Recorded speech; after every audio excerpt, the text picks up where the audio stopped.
clair. Donc nous, on va faire quoi? Eh bien, on va acheter le gaz de schiste extrait par les Américains qui vont nous amener par bateau. Ils ont déjà vendu ça à la Pologne. Oui, mais je Et crois, on va payer plus sou- cher. oui, Et puis ça veut dire qu'on justifie le gaz de schiste que par ailleurs, on nous explique ici, les écolos notamment, parmi les plus russophobes, hein, oui, oui. qui nous expliquent que le gaz de schiste c'est très très mal, parce que ça, la recherche par fragmentation, ça fait de la pollution, ça fout l'eau en l'air, etc., etc. Et on est solidaire des pauvres Américains qui Oui. effectivement ne peuvent pas déménager et qui sont dans une zone où il y a eu des explorations de gaz de schiste et qui n'ont plus d'eau dans leur robinet parce qu'elle est dégueulasse. Oui, oui. Donc tout ça, on justifie le gaz de schiste de facto parce que c'est les Américains qui vont nous le vendre et que ça va interdire aux Russes. Enfin, ces sanctions sont encore plus incohérentes et sont dirigées contre nous, pas contre les Russes. Les Russes, à la limite, ils peuvent vendre leur gaz aux Chinois dans la mesure où il y a une reprise Absolument. économique en Chine. Donc, c'est nous, encore une fois, qui sommes victimes. C'est ça, moi, que je dénonce. Quand je dis stop russophobie, c'est et nos intérêts économiques, et nos intérêts politiques, et nos intérêts informationnels, et la déontologie journalistique, et enfin, les intérêts même moraux, puisque je parlais de double standard permanent, que ce soit en matière écologique, que ce soit en matière économique, que ce soit en matière politique, et en matière morale, tout simplement. Lancer des accusations aussi, pour reparler du moral, sur ces histoires d'homophobie, enfin, quand on a une rencontre aussi sérieuse contre Macron et Poutine, et de ce point de vue-là, je trouve que Macron a très bien joué par rapport à l'invitation de Poutine. Malheureusement, il se laisse aller. Alors, je comprends bien qu'il était en campagne électorale, qu'il fallait aussi qu'il donne des gages à beaucoup de gens, et qui se mettent à parler d'homophobie en Tchétchénie, alors que c'est un thème lancé par les agendas de la propagande anti-russe, qui sont absurdes. Enfin, ça n'a aucun rapport avec la choucroute des relations franco-russes. Et d'autre part, ce genre de problèmes, s'ils existent, sont des problèmes humanitaires que, en général, les ambassades règlent entre elles à l'occasion d'une visite officielle d'un ministre ou quelque chose comme ça. Enfin, ce n'est pas du tout des entretiens présidentiels. C'est absurde. Et d'autre part, nous avons fait une enquête parce que une des membres de Stop Russophobie connaissait très bien les milieux homosexuels en Russie et elle a écrit d'ailleurs un article assez intéressant sur cette affaire, sur qu'en est-il réellement de l'homophobie en Russie. Et je ne dis pas que l'opinion russe est homophile ou pro-homo, hein, pas du tout. Hein, ça c'est évident que non, la société russe ne l'est pas, et la société tchétchène encore moins, bien évidemment, notamment parce qu'on y a encouragé le wahhabisme. Voilà, ouais. Et que tu saches, les wahhabites ne sont pas particulièrement sympathiques avec les homosexuels. Enfin, Oui, il les lançait depuis le haut des immeubles en Syrie pour les tuer, donc... Voilà, donc vous voyez, bien qu'il y ait beaucoup d'hypocrisie dans cette histoire. Oui, Mais parce bon, que là, ils ont pas, là, par contre, ils n'ont pas réagi. Hein. Ça, les États-Unis, la France, ils n'ont pas réagi là. Absolument. Donc, en tout cas, sur l'affaire des homosexuels en Tchétchénie, on ne les a pas trouvés. Les fameuses victimes qui étaient dénoncées par des articles visiblement de commande. Parce que là, on est dans le procédé goebbelsien, c'est-à-dire on lâche une information vraie ou fausse, ou un tout petit peu vraie, mais très exagérée, et après, on fixe l'agenda. C'est très important pour la propagande. On fixe l'agenda. Ça veut dire quels sont les sujets dont on parle, et dont on parle exclusivement et en première ligne. Et ça, l'agenda, il est fixé par les agences anglo-saxonnes, par la propagande américaine. Et les Russes, il ne leur arrive pas à la cheville. Alors ici, quand on dénonce Poutnik et RT, je ne sais pas d'ailleurs, on m'a accusé d'avoir travaillé avec eux, mais ce n'est pas le cas. J'ai été candidat, je n'ai même pas été retenu. Il y a un espèce un pseudo-journaliste qui a écrit que je recrutais des gens. J'ai reçu ensuite des candidatures, j'étais très embêté, je ne savais pas quoi dire. Voilà de la russophobie, de la déformation. Et je n'avais même pas de droit de réponse. Et je ne peux pas faire des procès, puisque je suis tout seul, je ne peux pas payer des avocats, faire tout un dossier, tenir 2 ans de procès, ensuite payer des appels, parce qu'en fait je ne savais pas ça, mais il faut payer pour les appels. Oui. Et moi je ne peux pas payer pour les appels, mais eux ils peuvent, puisqu'ils ont l'argent de USAS, de Soros, de toutes les agences américaines qui payent contre les Russes. Et moi, je serais considéré comme étant pro-poutinien, pro-machin, pro-truc. Mais manque de peau, je suis tout seul. Et Poutine, il ne me donnera pas d'argent pour payer les avocats pour me défendre. Donc, je ferme ma gueule. Voilà. Et je suis blacklisté, comme vous dites. Enfin, blacklisté. En tout cas, ce que je déplore, moi, je m'en fiche que moi, je suis blacklisté. J'ai rien à faire. Mais ce qui m'embête, c'est que effectivement, toutes les émissions de télévision, tous les articles ne vont que dans un seul sens. C'est ça. Et alors que les Russes, auxquels on reproche d'avoir la main mise sur la télévision notamment, oui. Et ce qui n'est pas faux, hein, la télévision d'État russe, en tout cas les 2 ou 3 chaînes les plus regardées, sont évidemment pas anti-gouvernementales, ça c'est vrai. Elles sont beaucoup plus larges et beaucoup plus, je dirais, variées, voire équilibrées que ce qu'on pouvait connaître sous De Gaulle ou sous Pompidou ou sous Giscard. Bon, parce que je suis un vieux, moi, je me rappelle quand même. Oui, oui. Disons que effectivement, ce sont des médias de service public ou d'État, si on veut, mais il n'empêche que quand ils ont des talk shows, comme on dit, il y a le camp de l'OTAN, il y a le camp des bandéristes ukrainiens, c'est-à-dire les bandéristes, Bandera dont nous avions parlé tout à l'heure, oui, oui. Et qui sont pour le gouvernement de Kiev. Il y a des Polonais, enfin, bref, il y a de tout. Et c'est normal.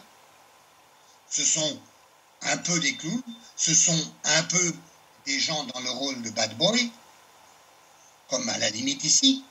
Mais ici, on n'a même plus le droit d'être bad boy et on ne veut plus entendre de voix alternatives disant la France n'a pas forcément intérêt à s'inscrire dans cette propagande russophobe et dans cette campagne anti-russe permanente. Et aujourd'hui, les nouvelles sanctions américaines qui viennent d'être votées, là, eh bien, elles sont un exemple même que ces sanctions sont dirigées contre nous, Européens, pour les intérêts des États-Unis qui veulent nous vendre leur gaz de schiste, que par ailleurs nous condamnons, puisque nous l'interdisons chez nous. Ce qui, économiquement, mine de rien, nous coûte cher de l'interdire pour des raisons écologiques. Je ne suis évidemment pas pour qu'on pollue la France. Mais il faut quand même tenir compte de ça.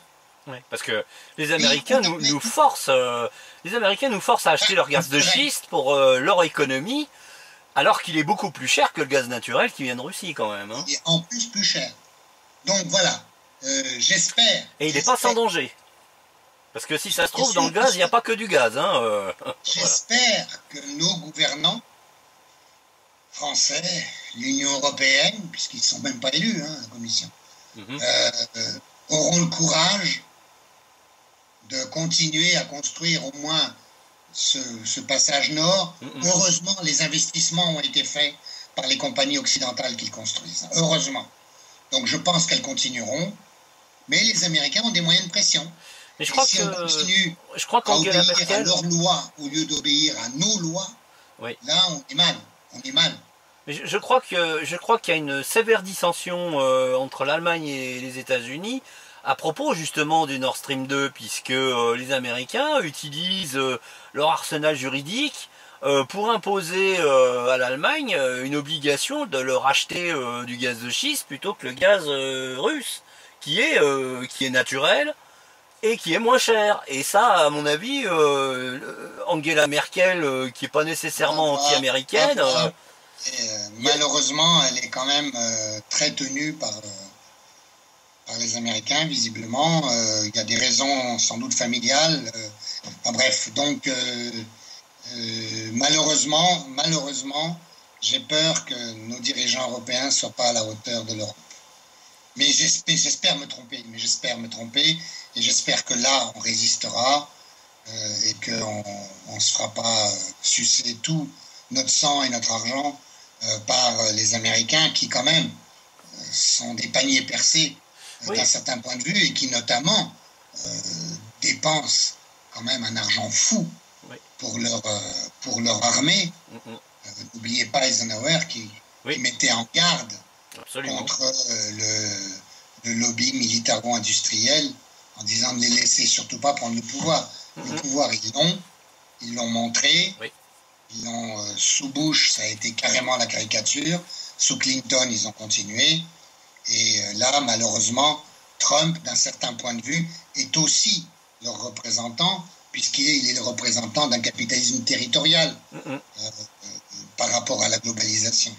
Ça lui est reproché par les milieux financiers, oui. Ça n'est pas forcément reproché par le complexe militaro-industriel. Donc voilà, nous, les contradictions dans lesquelles on est, et c'est notre point de vue à nous qui doit prévaloir, y compris pour arrêter cette bêtise de la russophobie qui nous fait tellement de mal. Oui, parce que ça fait même pas de mal à la Russie, puisque Poutine en a profité pour faire un développement spectaculaire de son agriculture, hein, qui était très très très faible avant les sanctions, hein, puisqu'il y avait beaucoup d'informations. Voilà, et les agriculteurs français aujourd'hui se plaignent justement de ces sanctions-là, parce que beaucoup d'agriculteurs français vendaient leurs produits en Russie. Et c'est plus le cas. C'est-à-dire que ça sera plus jamais le cas en réalité, maintenant. La Russie a réussi à transformer les serres. Les marchés ont malheureusement été perdus, oui, puisque la Russie d'abord a changé de fournisseur, notamment elle s'est tournée vers la Turquie, vers Israël, vers l'Afrique du Sud, vers le Vietnam et vers l'Asie centrale. Donc elle a effectivement changé ses producteurs, ses fournisseurs étrangers, mais par ailleurs elle a lancé effectivement la production agricole chez elle, ce qui était une honte, il faut bien le dire. C'était une honte que les Russes ne le fassent pas avant. Hein. Ça, je dirais, ça c'est la malédiction de la rente pétrolière. Ça revient, pour eux, c'est plus facile d'acheter à l'extérieur, ça leur revient moins cher que d'investir et de produire chez soi. Si les sanctions ont servi à ça, eh ben ça c'est déjà positif pour la Russie. C'est pas tellement positif pour nous. Hein. Ah bah non. Mais pour eux, c'est positif. C'est pour ça, vous voyez, encore quand on m'accuse d'être pro-russe, je dis, bah non, là, de ce point de vue-là, si j'étais pro-russe, je dirais bravo. On développe notre agriculture. D'ailleurs, il y a maintenant un lobby agricole, vous savez, en Russie, qui demande la prolongation des sanctions. Oui, tout à fait. Ils veulent asseoir leurs investissements, ils veulent revenir, évidemment, ils veulent le return de leurs investissements. Bah oui. Et donc, ils veulent encore une année tranquille. Alors là, l'Union européenne, qui a revoté 1 an de prolongation, je peux vous dire que ce lobby-là, ils étaient très soulagés en Russie, ils étaient très contents. Ils ont sabré le champagne. Il faut voir la presse russe. Hein. Vous allez voir, ils le disent carrément, hein, d'ailleurs. Ah oui. Mais bon, mais c'est absurde, quoi. C'est absurde. Non, là où les sanctions font mal, aux uns et aux autres, hein, d'ailleurs. Pour nous, pour la recherche pétrolière, pour la vente de matériel sophistiqué, notamment en matière aéronautique et militaire. Ça, c'est très embêtant, parce qu'il y avait des tas de coopérations qui étaient très bonnes avec la Russie. Évidemment, pour certaines ventes de produits élaborés, et même pour nos histoires de cosmétiques et d'industrie du luxe, hein, bien que les oligarques russes se débrouillent, évidemment, pour continuer à acheter tout ça. Mais il n'empêche, la classe moyenne, elle aura beaucoup plus de mal. Mais surtout, ce sont les flux financiers. C'est-à-dire, ce sont les sanctions bancaires et le fait que les banques ont la trouille d'accorder des crédits à la Russie. Et donc, du coup, il y a des crédits en moins qui se perdent. Et à un moment, ils ont même voulu interdire la carte bleue en Russie. Hein. Visa et Mastercard. Et je crois et les Russes se sont mis à faire un système. Ils ont boycotté 3 banques russes. Du coup, ils ont élaboré un système de carte bleue. Ça fait longtemps qu'ils auraient dû le faire. Hein. Ça fait longtemps qu'ils auraient dû le faire. Eh bien, c'est ce que j'ai dit d'ailleurs à des sénateurs russes avec lesquels je discutais là, il n'y a pas très très longtemps. Ils m'ont dit, écoutez, d'un certain point de vue, les sanctions, elles vous ont permis, alors j'étais un peu grossier, je leur ai dit, écoutez, ça vous a permis de vous sortir les doigts de où je pense.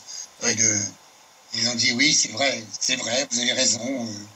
C'était une honte qu'on ne fasse pas ça avant. Malheureusement, on a été obligé de mettre les doigts maintenant sur la gâchette. Ça aussi, c'est pas faux. Et ça aussi, c'est une conséquence de la russophobie. Et parce que je n'ai pas parlé des aspects de discrimination, des aspects d'introduction de xénophobie, de racisme, qui ne sont pas vraiment les valeurs que par ailleurs on est en train de vanter, auxquelles il faut se tenir tout de même.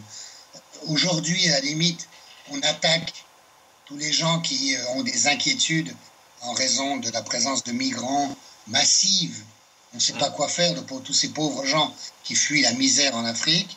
Pendant ce temps-là, on encourage les dépenses de plus de 800 à 900 milliards de dollars annuels de budget de la défense américaine. Ouais. En plus, ils nous disent qu'il y a une menace russe. Les Russes, leur budget de la défense, il est 65 milliards. Ouais. Et déjà, 65 milliards, je pense que pour la Russie, c'est beaucoup. Mais bon, ils sont obligés. Ils sont obligés. Ils sont encerclés complètement. Oui. Ils ont affaire en face d'eux, quelqu'un qui a 800 milliards dans les budgets de la défense. Vous faites quoi? Plus les autres pays de l'OTAN, hein. Mais le problème, c'est ça. C'est que nous, là-dedans, on est mêlés. On a un problème avec l'armée. Je crois que l'affaire de Pierre de Villiers l'a bien montré. L'armée est à l'os en France. Elle a plein de missions. Il faut qu'elle intervienne contre l'islamisme. Soit dit en passant, malheureusement, en Syrie, on est quelquefois intervenu, pas tout à fait contre l'islamisme, mais pour l'armée, pour l'encourager et l'entraîner. Oui. Alors après, on a droit aux mêmes terroristes qui viennent ici nous égorger ou nous écraser. Bon, ça, c'est un peu embêtant. En dehors de cet aspect des choses, là, apparemment, on est en train de changer un peu de politique. Bon, Macron a l'air d'avoir revu un peu les choses. Tant mieux. Tant mieux. Si on peut faire des choses avec les Russes contre l'islamisme, ça ne sera que bien pour nous, encore une fois. Parce que ce n'est pas les Russes qui viennent écraser les gens à Nice, que je sache. Oui. Ce sont des islamistes. Ben oui. Ceux qui sont en Syrie, et que malheureusement nous avons un peu aidés. Sous Fabius notamment. Bon, bref. Tout ça est grave. Tout ça est grave. Oui. C'est pourquoi nous luttons contre cette russophobie. Et c'est pourquoi nous essayons de lutter aussi, encore une fois, contre les atteintes à des principes de base. Parce que les aspects de discrimination, de systématique, de haine systématique d'une ethnie, d'une nation, c'est autorisé contre les Russes, alors que ça ne serait pas autorisé contre toute autre nationalité ou toute autre religion. Remplacer quelquefois le mot russe dans certains articles par le mot musulman, arabe ou juif, et vous allez voir ce que ça donne. Vous serez en procès immédiat. Immédiat. Vous seriez sous les doigts Guesson. Contre les Russes, on peut se permettre n'importe quoi. Est-ce que... Bon, voilà. Bah écoutez, je pense qu'on a fait un peu le tour de la question. Oui.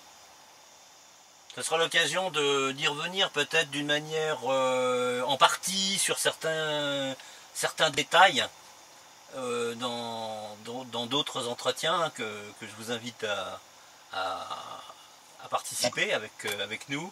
En tout cas, merci Dimitri de Koshko de nous avoir donné cet éclairage plus large sur effectivement ce qui est devenu un fléau et qui pousse finalement l'Occident en guerre contre la Russie, qui la prépare en fait mentalement déjà.